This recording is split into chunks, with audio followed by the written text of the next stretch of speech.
Praise Lord, have a blessed morning. Today promise. ఈ రోజు దేవుని వాగ్దానం ఏదనగా యోహాను సువార్త 14:1 మీ హృదయము కలవరపడనీయకుడి, దేవుని యందు విశ్వాసం ఉంచుచున్నారు, నా యందు విశ్వాసం ఉంచిడి. దేవుడి పరిశుద్ధులను దీవించి ఆశీర్వదించిన గాక. దేవుడు ఈ రోజు నీతో ఏం మాట్లాడుతున్నాడంటే, నువ్వు దేని నిమిత్తం కలవరపడుచున్నావో, నీ కుటుంబ సమస్యల నిమిత్తం కానీ, ఒకవేళ నీకు ఉద్యోగం లేక కానీ, ఒకవేళ నీకు గర్భఫలం లేక నిమిత్తం కానీ, ప్రతి దాని నిమిత్తము నీ హృదయం కలవరపడనివ్వద్దు అంటున్నాడు దేవుడు.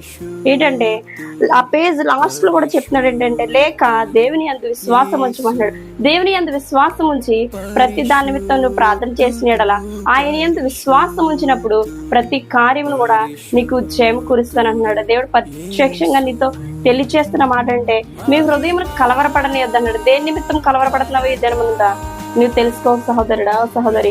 ఈ వాక్య లేఖం నీ కొరకే దేవుడు సిద్ధపరిచి ఉన్నాడేమో. ఈ పరిశుద్ధ లేఖనం దీవించి ఆశీర్వాదం